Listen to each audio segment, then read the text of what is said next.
बोल जयकारा बोल मेरे श्री गुरु महाराज की जय। श्री सतगुरुदेव भगवान की जय।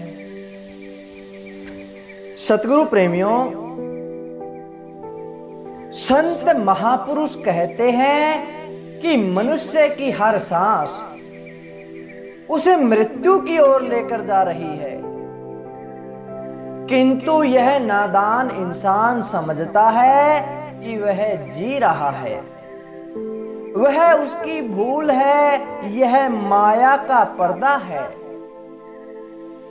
माया किस प्रकार इस जीव को ठग रही है, उसे इस बात का ज्ञान नहीं है।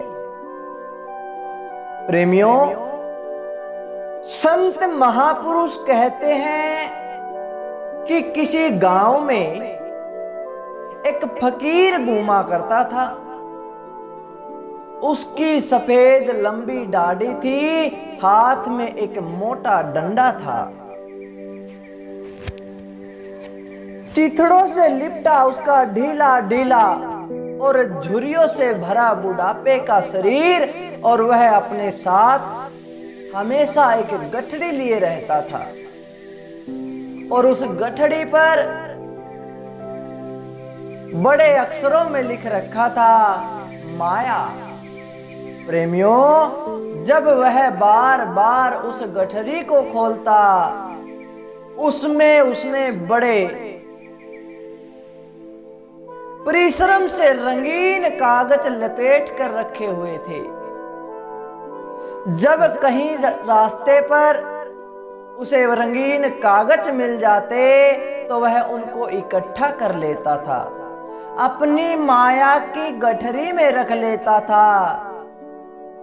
जिस भी गली से निकलता उसमें रंगीन कागज दिखता तो बड़ी सावधानी से उठा लेता।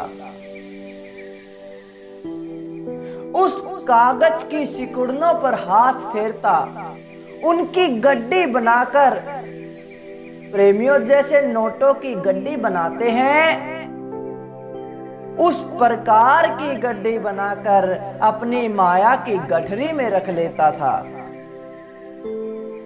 उसकी गठरी हर रोज बड़ी हो जाती थी। लोग उसे समझाते कि पागल, यह कचरा क्यों ढोता है। वह हंसता और कहने लगता कि वे खुद पागल हैं और दूसरों को पागल बता रहे हैं।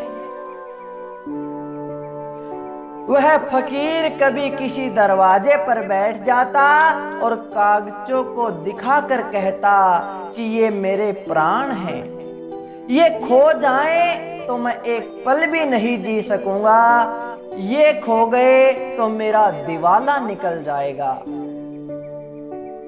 ये चोरी हो गए तो मैं आत्महत्या कर लूंगा। कभी कहता ये मेरे रुपए हैं और कभी कहता यह मेरा धन है।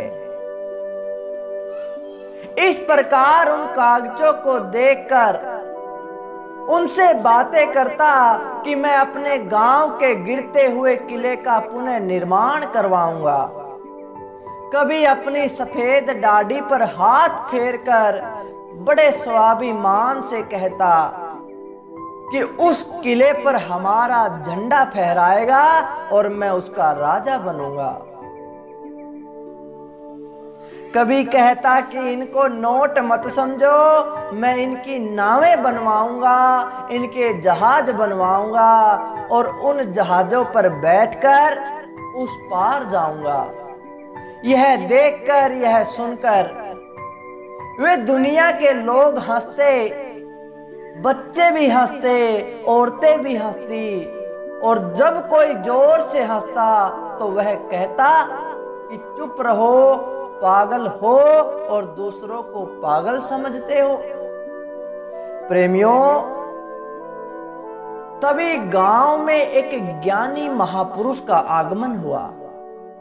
उस गांव में पूर्ण संत पधारे और उस ज्ञानी ने, उस संत ने गांव के लोगों से ये सब सुना, ये सब करते हुए देखा।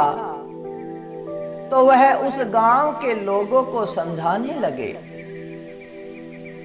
कहने लगे कि इस फकीर को पागल मत समझो, इसका मजाक मत बनाओ, इसकी पूजा करो ना समझो, क्योंकि यह जो गठरी ढो रहा है यह तुम्हारा बोझ ढो रहा है। ऐसे ही कागज की गठरिया तुम भी ढो रहे हो। यह तुम्हारी मूढ़ता को प्रकट करने के लिए इतना परिश्रम कर रहा है।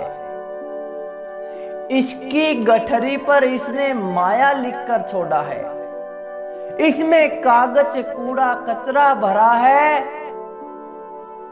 तुम इसको पागल कहते हो, तो बताओ तुम क्या लिए घूम रहे हो? तुम भी सोचते हो कि महल बनाएंगे, उस पर झंडा फहराएंगे, नाव बनाएंगे, उस पार जाएंगे, हम भी सिकंदर बनेंगे, सारे संसार को जीत लेंगे। तुम सोचते हो कि इतने बड़े किले बनाएंगे कि मौत भी प्रवेश नहीं कर सकेगी। जब वह संत उन लोगों को समझा रहे थे तो वह फकीर हंसने लगा। कहने लगा कि इन्हें मत समझाओ, ये खाक समझेंगे, ये कुछ भी नहीं समझेंगे। मैं तो वर्षों से इन्हें समझाने की कोशिश कर रहा हूं, ये सुनते नहीं है किसी की। ये मेरी गठरी देखते हैं, अपनी गठरी नहीं देखते। ये मेरे रंगीन कागजों को रंगीन कागज समझते हैं, और जिन नोटों को, जिन पैसों को इन्होंने तिजोरियों में भर कर रखा है उन्हें असली धन समझते हैं। मुझे कहते हैं मैं पागल हूं, किंतु ये खुद पागल हैं। यह पृथ्वी बड़ा पागल खाना है, इसमें से जागो, इसमें से जागो, इसमें से न जागे तो बार बार मौत आएगी, और बार बार तुम इसी पागल खाने में फेंक दिए जाओगे। फिर जन्मा, फिर मौत आई। इसलिए संत महापुरुष कहते हैं कि सदियों से आवागमन से कैसे छुटकारा हो, कैसे मिटे ये जन्म, कैसे मिटे ये मौत। प्रेमियों, इस जन्म मरण के चक्कर के मिटने का एक ही उपाय है कि पूर्ण संत सतगुरु की शरण में जाओ, उनके बताए रास्ते पर चलो, उनके दिए गए नाम का जाप करो। गुरु के वाक्य ही मंत्र होते हैं। गुरु वाक्यों पर चलने वाला ही जन्म मरण के बंधन से मुक्त हो सकता है। तुम्हारे अंदर कुछ ऐसा है जिसका न कभी जन्म हुआ और न कभी मृत्यु होती है। तुम्हारे भीतर अजन्मा और अमृत स्वरूप कुछ है, वही तुम्हारा हीरा है। उसे खोज लो, वही तुम्हारा वास्तविक धन है। संत महापुरुष हमें बार बार समझाते हैं, हमें रूहानियत की ओर लेकर जाते हैं। प्रेमियों, यह दुनिया किसी की नहीं है। बड़े बड़े राजा, बड़े बड़े महाराजा जिन्होंने संसार को जीत लिया, वो भी यहां से हार गए। उन्होंने भी आखिरकार इस संसार को छोड़कर जाना ही पड़ा। प्रेमियों, सिकंदर मरा जिसने आधी दुनिया जीत ली थी, किंतु जब मरा तो उसकी 3 इच्छाएं थी कि जिन हकीमों ने मेरा इलाज किया वे मेरे जनाजे को कंधा देंगे, ताकि दुनिया को पता चल सके कि रोग का इलाज करने वाले हकीम भी मौत को नहीं हरा सकते। दूसरी इच्छा उसने यह जाहिर की कि जनाजे की राह में सारी दौलत बिछा दी जाए जो जिंदगी भर इकट्ठा की थी, ताकि सबको ये पता चल सके कि जब मौत आती है तो ये दौलत भी काम नहीं आती। और तीसरी जो इच्छा थी वह यह थी कि जब जनाजा निकाला जाए तो उसके दोनों हाथ बाहर की ओर लटकाए जाए, ताकि लोगों को पता चले कि इंसान धरती पर खाली हाथ आता है और खाली हाथ जाता है। तो प्रेमियों, जिसने आधी दुनिया को जीत लिया वो बड़े बड़े बादशाह भी यहां से हार कर चले गए। हम जैसे इन मनुष्यों की औकात ही क्या है। तो प्रेमियों, आप भी जरा ध्यान से समझे, विचारे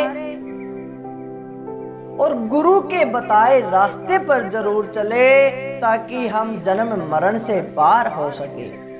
केवल वही रास्ता है। संत हमें बार बार समझाते हैं, किंतु हम फिर भी माया की गठरी में फंस जाते हैं, इस माया जाल में फंस कर रह जाते हैं। हम संतों के बताए रास्ते पर नहीं चलते।